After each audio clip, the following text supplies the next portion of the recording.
Hi guys, this is Jorge from Capitol Armory here in Austin, Texas. We have with us today Mikeith from Dead Air Silencers. How's it going, everybody? He's going to go over the Dead Air lineup and some of the extras that they offer. So I'll let Mikeith take it.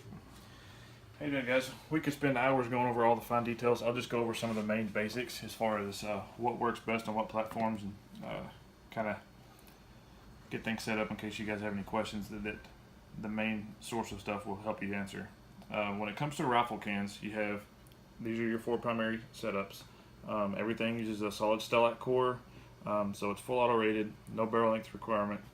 Everything's rated up to 3-in-1 mag, with the exception of the Ti, which since it's direct thread can handle a little bit more pressure. So you can run it up to 300 Ultra or 300 Roma. For your guys wanting something on a gas gun like an AR or a SCAR that's just a factory gun with no upgraded gas system, no adjustable gas system like the Noveski switch block or the Odinworks adjustable gas blocks and stuff like that, that will be your platform for the Sandman S. It's a really good sounding can, low pressure can. This is the S right here. It uses our Keymount brake setup, which I'll go over with you here in a minute once we kind of discuss the cans themselves. So for your traditional ARs and SCARs and stuff like that, this is the one you want to go with. The reason you want to go with this over the L is the gas system is balanced to run quiet at both the muzzle and at the ejection port, so that way you'll have hearing safe at both ends. If you were to run the L on a lot of those guns, it's a higher pressure can, so it's going to be a lot quieter at the muzzle, but it could, depending on what rifle it is, create a little bit more noise at the ejection port. Okay. If you're going to really fine-tune your gas system, like I was mentioning with the switch block or the Odinworks or other similar adjustable gas block, you could run the L. That way you could cut off a little bit more of the gas and help it balance out a little bit better. The rebates. And then you have the Ti, which is the titanium tube version of the Sandman with the direct thread capability. This is more for your lighter weight setups or your guys that are going to run hunting rifles where they don't really want a aftermarket flash hider or brake on the end of it. Just direct thread it on and go. The thing that the L works good on is like your tactical bolt action rifles, precision rifles, and stuff like that. Next we have the Wolverine, which is the one that we designed front to back to work on the all your commercially available AKs. We've got the different inserts and sizes for all your different that has nothing to do AK with patterns. That rebate.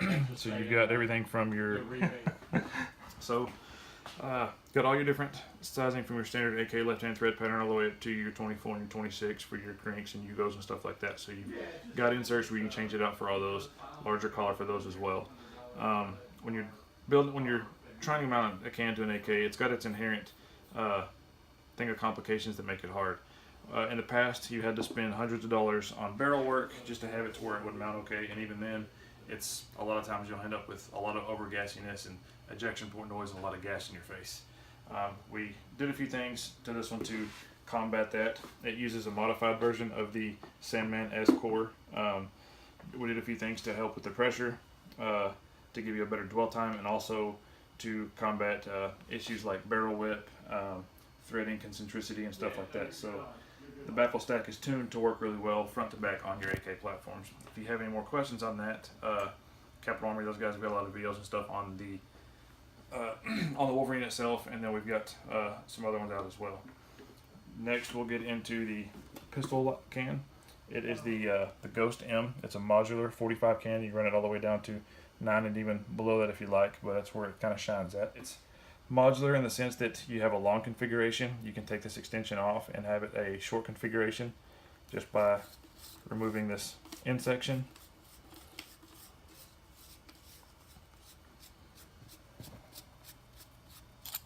So that comes off, and then you'll use the end cap tool here to take the end cap off.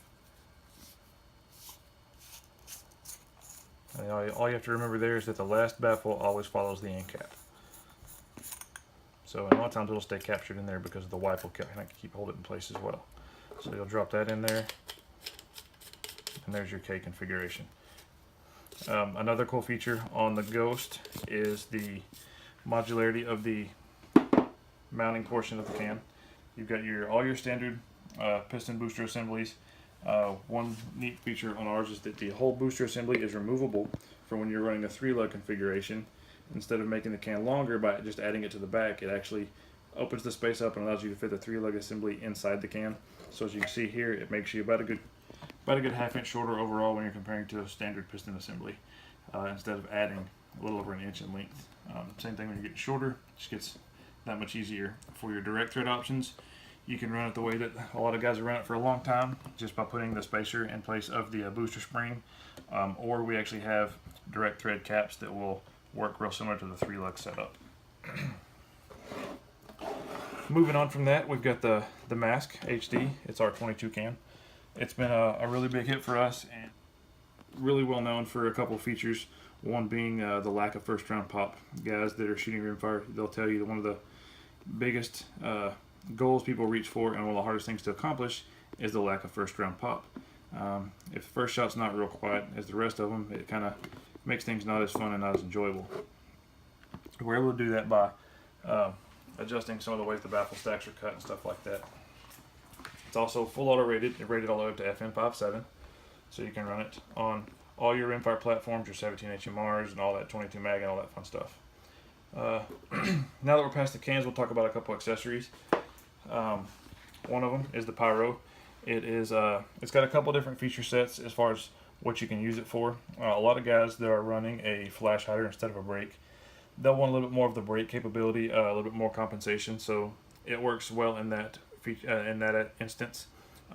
Another thing that's good for it is we are coming out with a new accessory that replaces the end cap with a sleeve that fills out the sleeve here, and it turns it into kind of a blast jacket or a directional comp for your guys that are wanting to run a brake on the range without the can, and not be that guy blowing out everybody's ears with the brake. So that's a nice feature there. Another really new popular accessory is the Keymo.